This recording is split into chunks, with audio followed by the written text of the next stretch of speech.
Jair Bolsonaro será preso, condenado num processo ilegal, inconstitucional, com vício de competência e cerceamento à ampla defesa e contraditório. E você quer saber o grande responsável por trás de tudo isso? A gente vai falar nesse vídeo. Logo depois que você se inscrever no canal, clicar no sininho para receber as notificações, deixar o seu like, compartilhar esse vídeo e lembrar que nós estamos no link na descrição para os ingressos do primeiro Festival do Movimento Brasil Livre, que vai ocorrer ao final do mês de novembro. Bom, vamos lá. Tudo começa ali em 2019. Jair Bolsonaro assume a presidência da República no melhor momento possível para a direita brasileira. Lula estava preso, inelegível, o PT estava impopular, tão impopular que eu me lembro na campanha eleitoral dos petistas e esquerdistas de outros partidos escondendo o vermelho das suas campanhas, escondendo a estrela do PT. Eles nunca tomaram uma sova tão grande, tanto nas eleições municipais em 2016, que pela primeira vez na história da cidade de São Paulo,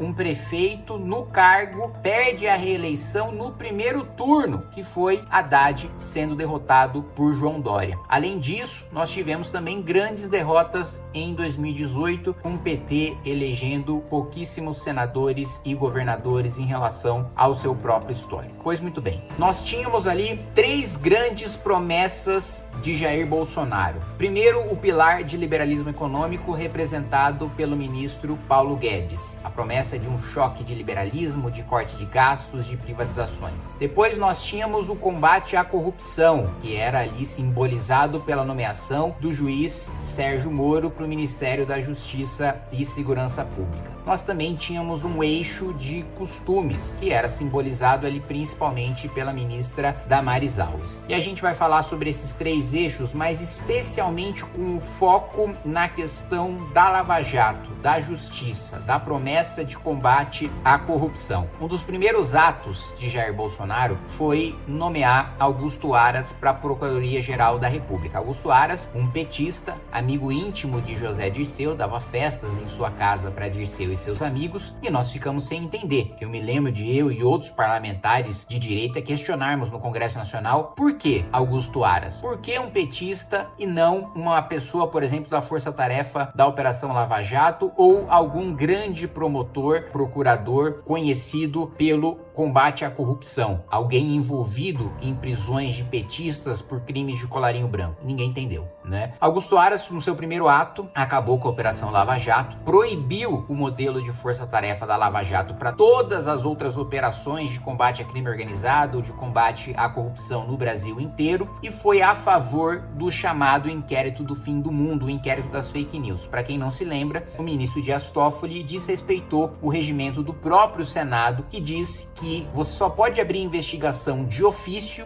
a partir de uma decisão do presidente do Supremo, sem o PGR, se um crime acontecer nas dependências, dentro do Supremo Tribunal Federal. O ministro Dias Toffoli deu uma interpretação esdrúxula, dizendo que as redes sociais, sempre que houver ataque contra ministro do Supremo, esse ataque estaria, portanto, acontecendo dentro do Supremo e que por isso ele poderia abrir o inquérito. O Procurador-Geral da República, Jair Bolsonaro, concordou com a abertura desse inquérito, abrindo mão de uma prerrogativa fundamental do Ministério Público, que é ter a iniciativa de provocar para iniciar investigações e não deixar o judiciário concentrar poderes de investigação. Poderes de investigação concentrados no Supremo que depois foram parar nas mãos de Alexandre de Moraes e prejudicar o próprio Jair Bolsonaro, mesmo Jair Bolsonaro que nomeou Augusto Aras. Logo depois nós tivemos também um projeto de Marcelo Freixo do PSOL, que era o chamado juiz de garantias. Um juiz diferente daquele que conduziu as investigações deveria julgar o criminoso no final. A gente sequer tem estrutura no judiciário para isso. A gente precisaria dobrar o número de juízes que nós temos no país inteiro e, além disso, colocar um juiz que não entendia nada da investigação, que não tinha os detalhes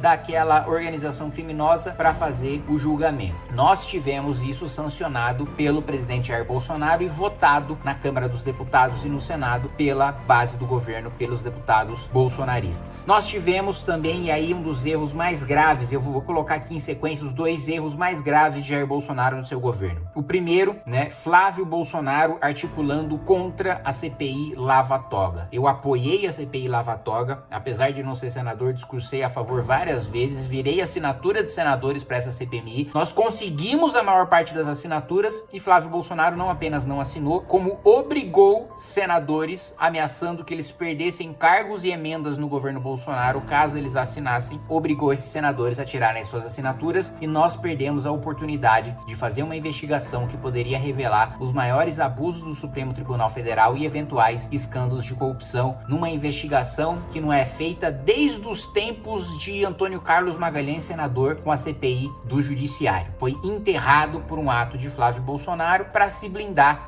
junto ao Supremo, para fazer uma média com o Supremo Tribunal Federal, para se blindar das investigações contra seus escândalos de corrupção de rachadinha. Jair Bolsonaro, em sequência, comete mais um erro. Nós aprovamos no Congresso Nacional o projeto 2121 de 19, que estabelecia um limite claro para decisões monocráticas, obrigando essas decisões a serem logo em seguida julgadas pelo colegiado do Supremo Tribunal Federal. A pedido do então presidente do STF, ministro Dias Toffoli, Jair Bolsonaro veta o fim das decisões monocráticas, que agora tem sido um parto para nós conseguirmos aprovar essa medida novamente. Tudo isso porque Dias Toffoli tinha acabado de suspender todas as investigações envolvendo o COAF, o núcleo que basicamente investiga transações financeiras, organizações criminosas, crime de colarinho branco, movimentações financeiras atípicas. E é justamente o COAF que tinha concedido as informações para a Receita e permitido a detecção do crescimento anormal de patrimônio de Flávio Bolsonaro e o início das investigações. Então, em troca da suspensão dessa investigação, Jair Bolsonaro veta o projeto. Mas o pior ainda estava por vir. A nomeação de Cássio Nunes Marques para o Supremo Tribunal Federal. Cássio Nunes deu uma decisão que foi fundamental para devolver os direitos políticos do Lula e reviver o PT, que foi permitir que o Lula e o PT tivessem acesso às mensagens hackeadas e, portanto, um acesso a provas ilícitas, ilegais, mensagens hackeadas do celular de Sérgio Moro e da força-tarefa da Lava Jato. Não só que eles tivessem acesso, mas permitiu que eles usassem provas ilegais em sua defesa. Cássio Nunes, portanto, na sua decisão, faz com que Lula volte ao jogo. Eu estava ao lado de Eduardo Bolsonaro quando ele deu um discurso numa comissão dizendo que era bom que Lula estivesse solto porque isso reviveria o sentimento anti-PT e fortaleceria Bolsonaro para as eleições. É muito melhor o Lula solto. O Lula solto vai reviver aquele sentimento antipetista que uniu todo mundo nas ruas para tirar Dilma Rousseff. Essa era a aposta de Bolsonaro para vencer as eleições tranquilamente. Tornar reelegível Lula, que seria um sujeito tão rejeitado, mas tão rejeitado, que não teria a menor chance de vencer as eleições. Jair Bolsonaro também, ao responder os seus próprios eleitores sobre o voto de Cássio Nunes, disse: se tiver que soltar o Lula, que solte. E se tiver que votar para absolver o Lula no processo, que vote. Ou tudo, quando se acusa uma pessoa, tudo do que ela é acusada é para ser verdadeira. Ou todas as pessoas são culpadas pelos crimes dos quais elas são acusadas, insinuando que Lula seria inocente da acusação da Lava Jato. Nós tivemos também a decisão de Cássio Nunes Marques, que anulou a delação de Antônio Palocci. Eu mesmo tive a oportunidade de interrogar o Palocci na CPI do BNDES, que eu fui vice-presidente, e ele revelou em sessão secreta, em reunião secreta, todos os esquemas de pagamento de propina envolvendo o PT, do qual ele foi operador e que ele também delatou na Lava Jato. Mais uma vez, Cássio Nunes contribuiu para a soltura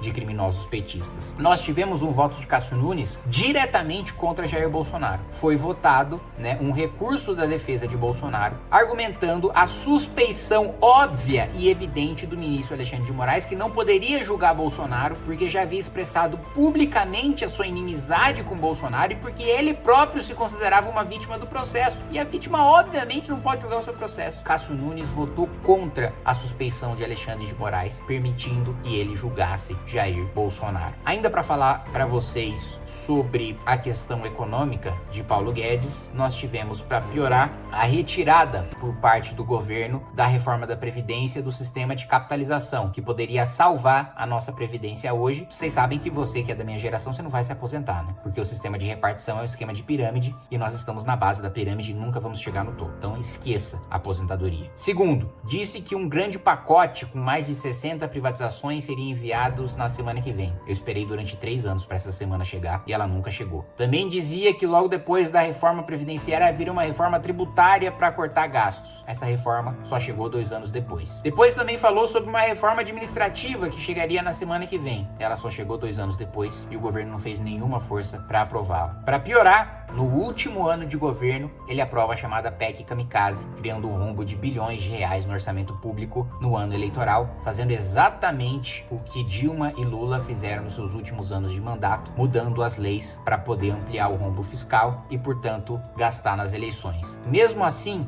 e aqui eu vou fazer minhas as palavras de um ministro muito próximo de Jair Bolsonaro, muito poderoso, muito influente, e que já me disse o seguinte: Kim, Jair Bolsonaro fez muita força para perder as eleições e quase que ele não consegue. Foi o primeiro sujeito na história do país a perder uma reeleição, mesmo comparado com Dilma Rousseff, que fez um dos piores mandatos da história do Brasil, afundou o Brasil na pior crise econômica, pior do que uma pandemia, e ainda assim ela foi reeleita. Então, meus amigos, o grande culpado pela condenação e pela prisão até a sua morte de Jair Messias Bolsonaro chama-se Jair Messias Bolsonaro. Por causa da sua covardia, foi refém da própria frouxidão, foi refém dos escândalos familiares e afundou todo o país em razão da sua fraqueza, da sua covardia e do rabo preso da sua família.